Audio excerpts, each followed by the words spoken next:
हम डील करते हैं किसी भी चीज़ का। हमने गाड़ी का लोन लिया, जैसे भाई का ट्रैक्टर का लोन था।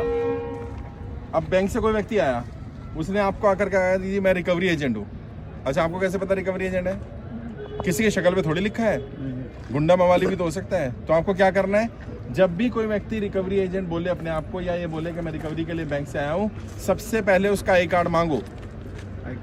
अगर आई कार्ड नहीं है तो वो रिकवरी का काम नहीं कर सकता। ज़्यादातर रिकवरी एजेंट फ्रॉड है, बैंक के नाम पर धोखाधड़ी कर रहे हैं, और उन लोगों को बैंक ने ये अधिकार नहीं दिया कि वो आपके घर आकर के बदतमीजी करें, मिसबिहेव करें। जो रिकवरी के नाम पर बदतमीजी कर रहा है, मिसबिहेव कर रहा है, यकीन मानिए वो नकली व्यक्ति है, उससे सतर्क रहना है। आई कार्ड मांगना है उससे। आई कार्ड के बाद उससे DRA का एक सर्टिफिकेट होता है। ये DRA का सर्टिफिकेट क्या है? डेप्ट रिकवरी एजेंट। ब्याज का जो ब्याज हो जाता है उसको रिकवरी करने के लिए जो एजेंट बनाए जाते हैं, उनको एक सर्टिफिकेट देना पड़ता है, जिसको DRA का सर्टिफिकेट बोलते हैं। उसके लिए 12th पास या ग्रेजुएट होना ज़रूरी होता है, और उनको सिखाया जाता है सॉफ्ट स्किल्स, कैसे लोगों से बात करनी है, कर्जा वापस मांगना तो गाली गलौज नहीं करनी, बदतमीजी नहीं करनी, नियम क्या है। आप घर पर नहीं मिले, जैसे भाई ने बताया मैं घर पर नहीं मिला, तो घर वालों को बताना पड़ा कि बैंक से कोई व्यक्ति आया हुआ है। अगर आप घर पर नहीं हैं तो रिकवरी एजेंट आपके बच्चों को, आपकी फैमिली को, आपकी पत्नी को या घर के किसी मेंबर को परेशान नहीं कर सकता, गाली गलौज बदतमीजी नहीं कर सकता, और बैंक नोटिस देगा। अगर नोटिस नहीं आया और रिकवरी एजेंट आ रहा है तो आपका अधिकार है, आप उसको बोलो भाई नोटिस लेकर के आओ या नोटिस भेजो। आपको घर आने को किसने बुलाया? डेप्ट रिकवरी एजेंट का सर्टिफिकेट होना चाहिए, उसके पास आई कार्ड होना चाहिए, और जिस बैंक का आपका लोन है उसी बैंक का आई कार्ड होना चाहिए उसके पास, अगर वो अपने आपको बैंक का एम्प्लॉय बता रहा है। अगर वो कहता है मैं बैंक का एम्प्लॉय नहीं हूँ, मेरे को किसी कंपनी को जिम्मेदारी दी है लोन रिकवरी करने के लिए, तो उस कंपनी का आई कार्ड होना चाहिए उसके पास, और फिर वर्क ऑर्डर होना चाहिए। मान लीजिए आपने HDFC बैंक से लोन लिया और XYZ किसी कंपनी को काम दिया गया रिकवरी करने का, तो इस व्यक्ति के पास कंपनी का आई कार्ड होगा, और रिकवरी एजेंट के लिए रिकवरी के लिए काम दिया है बैंक के तरफ से एक लेटर होगा, जिसको वर्क ऑर्डर बोलते हैं कि हमने इनको काम दे रखा है। वरना किसी भी रिकवरी एजेंट को आपने इंटरटेन नहीं करना, आपने उसकी बात नहीं माननी है, आप सीधा बैंक जाइए। अगर आपको कोई हरेस कर रहा है, बदतमीजी कर रहा है, मिसबिहेव कर रहा है, तो भी आप बैंक जा सकते हैं। बैंक के आप कस्टमर हैं, और उपभोक्ता के अधिकार होते हैं कुछ। आपका अधिकार है कि आप बैंक से बात करो, आपका अधिकार है बैंक से आप समय ले सकते हो। बैंक ने आपको पैसा दिया, आप ब्याज दे रहे हो, उस पर ब्याज के साथ पैसा दोगे ना, फ्री में तो नहीं दिया बैंक ने। बैंक ने कोई एहसान नहीं कर दिया आपको लोन दे करके। बैंक ने आपके सारे पेपर देखे हैं, कईयों की घर गिरवी रखा हुआ है, गाड़ी गिरवी रखा है, खेत जमीन गिरवी रखा हुआ है। सुबह भी जब हम वहाँ लोग थे हिंगोली में, वहाँ एक सज्जन आए, उनका 3 लाख रुपए के चक्कर में उनका 50 लाख का खेत गिरवी रखा हुआ है बैंक ने, सिर्फ 3 लाख रुपए में। और अब बैंक चाह रहा है किसी तरह से इसका खेत लूट लूँ, तो इस तरह से लूट नहीं चलेगी, ये खुली लूट है। अगर कोई ऐसा करता है तो गलत है। तो आपकी जिम्मेदारी क्या बनती है, आप बैंक में जाकर बात करिए। सारे बैंक के लोग बुरे नहीं है, बैंक के कुछ लोग अच्छे भी हैं, कर्मचारी मदद भी करते हैं। मैनेजर से सीधा बात करिए, और जब भी बात करें बैंक मैनेजर से रिटर्न में बात करें। और क्या बात करनी है, कैसे बात करनी है, जैसी आपकी परिस्थिति है, जैसी स्थिति है उसके आधार पर बात करो। जैसी स्थिति मतलब, मान लो आप किस्त नहीं दे पा रहे, तो उस तरह से बात करो कि मैं किस्त क्यों नहीं दे पा रहा। बैंकों को सपना थोड़ी आएगा कि तुम किस्त नहीं दे रहे, बैंकों क्या लगेगा तुम डिफॉल्टर हो, पैसा खा गए। बैंक तो ये मानेगा ना, तुम बताओ भैया मेरे घर में कोई गमी हो गई थी, किसी की डेथ हो गई, कोई बीमार हो गया, जो भी दिक्कत आई वो दिक्कत बताओ उसको। और कैसे बताओ, लिख करके बताओ बैंक को। अगर मान लो तुम किस्त टाइम पर नहीं दे रहे, लेट दे रहे हो। एक व्यक्ति ने बताया जी मेरी सैलरी आती है 12 तारीख को, बैंक 9 तारीख को किस्त काट लेता है, हर महीने मेरी पेनल्टी लगती है।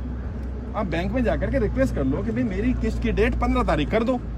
अब उससे क्या होगा, आपकी जो 12 तारीख को 9 तारीख को किस्त लग रही है और 12 को सैलरी आ रही है, 15 को लगेगी वो, तो आपको उस पर पेनल्टी नहीं देनी पड़ेगी।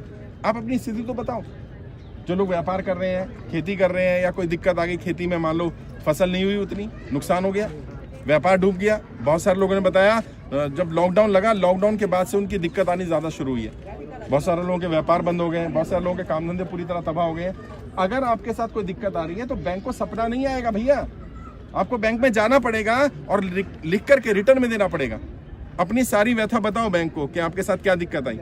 अभी सुबह भी एक व्यापारी आए, उन्होंने कहा सर मेरा 30 लाख रुपए महीने का व्यापार होता था, और लॉकडाउन के बाद आज स्थिति ऐसी है मैं 10 लाख 15 लाख का भी व्यापार नहीं कर पा रहा, आधे से भी कम रह गया मेरा व्यापार।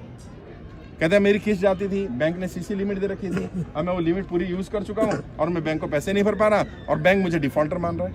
मैंने कहा आपने बैंक को बताया जा करके? कहते नहीं फोन आता है तो बात करना। नहीं फोन नहीं, बैंक में जाओ, जाकर के रिटर्न में बात करो, लेटर दो अपना कि मुझे इतना समय चाहिए। बैंक आपको समय भी दे सकता है, आपकी किस्त को कम भी कर सकता है, आपको कुछ ऐसा समय दे सकता है जिसमें आपको किस्त नहीं भरनी, इंटरेस्ट भी नहीं पे करना, लेकिन बैंक से बात तो करनी पड़ेगी। और कोई गलत कदम मत उठाओ। बहुत सारे, भाई अभी रुक जाइए, बहुत सारे लोगों ने व्यापार ना चल पाने के कारण सुसाइड कर लिया। भाई मर जाना कोई सोल्यूशन नहीं है।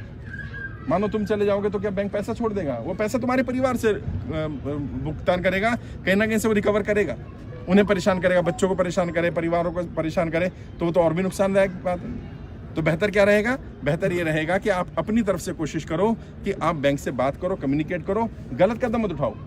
आप कर्जे की दलदल में फंसे, इसमें आपकी गलती नहीं है, यकीन मानिए। इसके लिए सरकार की गलत नीतियां जिम्मेदार है। बहुत सारे लोगों ने बताया नोटबंदी के बाद, कई लोगों ने बताया जीएसटी लगने के बाद, कई लोगों ने बताया लॉकडाउन के बाद हमारी स्थिति खराब हुई है। लोगों ने कहा नोटबंदी से हम उबर गए थे, लेकिन नोटबंदी के बाद जीएसटी लगवाया गलत तरीके से, बहुत सारे व्यापार बंद हो गए, उसके भी उबर गए। तो जब ये लॉकडाउन लगाया गया तब तो स्थिति इतनी खराब हो गई कि हम उससे उबर नहीं पाए। और अभी सरकार के लोग क्या कह रहे हैं? अभी आप देखो, वित्त मंत्री ने बोला है सदन में क्या कि जी अब कोरोना से लोग उबर गए, कोरोना की अब समस्या नहीं है। अरे अभी तो ज्यादा समस्या आ रही है, लोगों के व्यापार बंद हो गए, नौकरियां छूट गई, उनके पास कोई काम धंधा नहीं बचा है। आज दिक्कत बहुत ज्यादा है, लेकिन इसका मतलब ये नहीं है आप खुद को सजा दे लें, इसका मतलब ये नहीं है कि आप अपने आप को नुकसान करें, अपने परिवार को नुकसान करें। जैसा अभी बेंगलोर में किया, एक इंजीनियर ने अपनी 2 साल की बेटी को मार दिया पानी में डुबो कर। क्यों? क्योंकि खाना मांग रही थी और उसके पास खाना देने के लिए नहीं था। इंजीनियर था, अच्छी खासी नौकरी चलती थी, लॉकडाउन के बाद से जो नौकरी छूटी, आज तक नौकरी नहीं मिली उसे, और वो जेल में चला गया, परिवार तबाह हो गया। ऐसा कोई कदम मत उठाओ। सरकार के आंकड़े बता रहा हूं, पिछले 5 वर्ष में लगभग 50,000 से ज्यादा व्यापारी सुसाइड कर चुके हैं, आत्महत्या कर चुके हैं कर्जे के कारण। कर्जा एक बड़ी समस्या है, बड़ा दलदल है। कर्जे से बाहर निकलने की ट्रेनिंग भी दे रहा हूं, फ्री दे रहा हूं आपको। आप YouTube पर ले सकते हैं ट्रेनिंग, गूगल पे सर्च करना कर्जे से बाहर निकलने के 20 तरीके, मेरी ट्रेनिंग आ जाएगी, वो ट्रेनिंग अटेंड कर लो, खुद भी अटेंड करो, और तुम्हारी जान पहचान में अगर कोई कर्जे में है उससे भी अटेंड करवाओ, उन्हें बचाओ। लोग बहुत परेशान है। कर्जा ऐसी समस्या है कि कोई किसी को बताना नहीं चाहता कि मैं कर्जे में हूं, और मेरे ऊपर कोई कर्जा नहीं है, मेरी टीम पर कोई कर्जा नहीं है। हम लोग जनता की कर्जा माफी के लिए, कर्जा मुक्ति के लिए प्रयास कर रहे हैं। तभी ये प्रयास सफल होगा जब हम संगठित होकर काम करेंगे। हम सबकी जिम्मेदारी बनती है कि हम संगठित हो और एक दूसरे की मदद करें, एक दूसरे का साथ दें, एक दूसरे का सपोर्ट करें। अगर आपके ऊपर कर्जा है तो आप अपने कर्जे के लिए फॉर्म भरो। अगर आपके ऊपर कर्जा नहीं है और किसी जान पहचान वाले पे कर्जा, उससे फॉर्म भरवाए।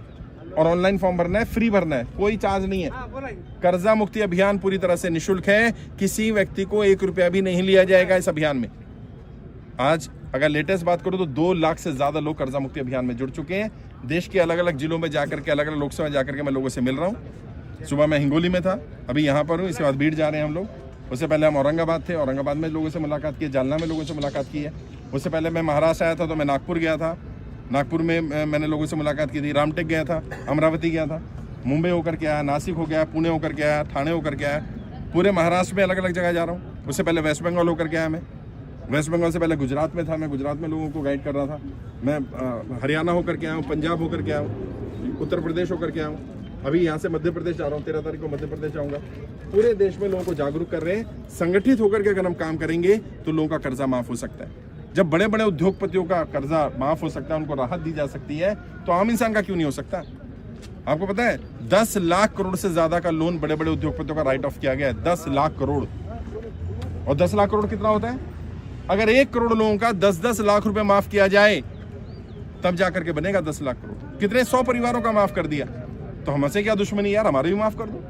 किसी का क्या लोन है? गाड़ी का लोन होगा, इनका भाई का ट्रैक्टर का लोन है, 9 लाख रुपए का लोन है, कर दो माफ यार, क्या हो गया? तो गाड़ी का लोन है, बच्चे की पढ़ाई के लिए लोन लिया, कोई शादी ब्याह होती है उसमें लोन ले लेते हैं, किसी साहूकार से लिया, किसी रिश्तेदार से लिया, किसी जानकार से लिया, वो सरकार माफ कर दे। और लोन माफी का प्रोसेस भी समझो क्या होता है। मान लो इन्होंने इनसे पैसा लिया, अब इनका लोन तो माफ हो गया, इनके पैसे क्या होगा? इनका पैसा मर जाएगा यार, इन्होंने मदद करी, इनका पैसा तो नहीं मरना चाहिए ना। तो उसका प्रोसेस क्या होता है? सरकार जब लोन माफ करती है, इनका तो माफ हो जाएगा, इन्हें सरकार पैसा दे देगी। यानी आपने भी किसी रिश्तेदार से, किसी जान पहचान वाले से अगर पैसा लिया है तो उसका पैसा मरेगा नहीं, आपका लोन सरकार माफ करेगी और उसका पैसा सरकार दे देगी। तो सरकार, ये जो कर्जा माफी है जब भी सरकार करती है, इससे लोगों को फायदा होता है, लाभ होता है। इसलिए बार बार लोग कोशिश भी करते हैं, और ऐसा नहीं है भारत में कोई नई चीज है, पहले 2 बार किसानों का कर्जा माफ हुआ है, अभी प्रयास किया जा रहा है हर व्यक्ति का कर्जा माफ होना चाहिए जो सरकार की गलत नीतियों के कारण कर्जे की दलदल में फंसे हैं। लॉकडाउन के कारण, लॉकडाउन हमने तो नहीं लगाया, जीएसटी हमने तो नहीं लगाया, हमने नोटबंदी तो नहीं करी, सरकार ने करी, सरकार के कारण कर्जे की दलदल में फंस गए। तो अब जिम्मेदारी सरकार की बनती है, सरकार हमें बाहर निकाले, सरकार एक बार सबका कर्जा माफ करे। अपनी तरफ से प्रयास कर रहा हूँ, 7 बार वित्त मंत्रालय में फाइल भेज चुका हूँ, 2 लाख से ज्यादा लोग कर्जा मुक्ति अभियान में जुड़ चुके हैं। देश के हर राज्य में, हर जिले में अभियान चल रहा है। आपको जानकारी देनी थी, अब आप लोगों को जानकारी दे सकते हैं। यूट्यूब पर, गूगल पर, फेसबुक पर, जहां भी आप फॉलो करते हैं वहां पर आपको जानकारी मिल जाएगी। कर्जा मुक्ति अभियान पूरी तरह से निःशुल्क है, पूरे देश में काम कर रहा है। बाकी अभी आपसे मुलाकात करूंगा, जिन लोगों ने फॉर्म पहले भरा हुआ है हमारा, पहले उनसे मुलाकात करी जाएगी। जिन लोगों ने फॉर्म नहीं भरा, आज ही उनका फॉर्म भी भरवा दिया जाएगा। अभियान पूरी तरह से निःशुल्क है, किसी को 1 रुपया भी नहीं देना है। बैंक का कोई कर्मचारी आता है, वित्त मंत्रालय से आता है, कोई व्यक्ति आता है आपसे, आप अपनी सच्चाई बताना, उन्हें बताना आप कर्जे की दलदल में कैसे फंसे, क्या दिक्कत आई, क्या समस्या आई, और सरकार फिर आपका कर्जा माफ क्यों करे, वो भी आपको उन्हें बताना पड़ेगा। मैं अपनी तरफ से इतना कर सकता हूं कि आपके फॉर्म भरवा दूं, आपकी जानकारी सरकार को भेज दूं, उसके बाद की जिम्मेदारी आपकी होगी कि आप इस मिशन को आगे बढ़ाएं, ज्यादा लोगों को जानकारी दें। जैसे मैं बार बार कह रहा हूं, कोई गलत कदम नहीं उठाना। आप कर्जे की दलदल में फंसे, इसमें आपकी गलती नहीं है, कोई गलत कदम मत उठाइएगा। किसी को कोई दिक्कत आती है, परेशानी आती है, कोई बैंक का व्यक्ति परेशान करता है, कोई रिकवरी एजेंट परेशान करता है, कोई एनबीएफसी वाला, कोई साहूकार अगर परेशान करता है, आप हमारी टीम से संपर्क करिए, हमारी टीम आपकी मदद करेगी। हर राज्य में हमारी टीम है, महाराष्ट्र टीम के साथी हैं, इनसे आप मिल सकते हैं। डॉक्टर सुरेश यादव जी हैं, ये मुंबई के अध्यक्ष भी हैं, और ये हमारे से महाराष्ट्र टीम में। आ जाओ भाई। अनिल मोहिते हिंगोली लोकसभा से इंचार्ज है हमारे साथ, और यहाँ पर भी ये देख रहे हैं, इनसे संपर्क कर सकते हैं। अक्षय जी से संपर्क कर सकते हैं, अक्षय मेहरे भारती जी, ये भी महाराष्ट्र में है। गणेश रामटेक भारती जी, ये अमरावती लोकसभा से हैं। कश्मीर चंद भारती जी, वो भी हमारे साथ हैं, उनसे मिल सकते हैं आप। और भी हमारी टीम के साथी हैं, महाराष्ट्र में बहुत अच्छी टीम है हमारी जो लोग काम कर रहे हैं। तो अभी एक व्यक्ति से मुलाकात करते हैं पहले, फिर बातचीत करेंगे। मुरलीधर जी से बात होगी। मुरलीधर जी, फॉर्म भर दिया ना आपने? हाँ ठीक है।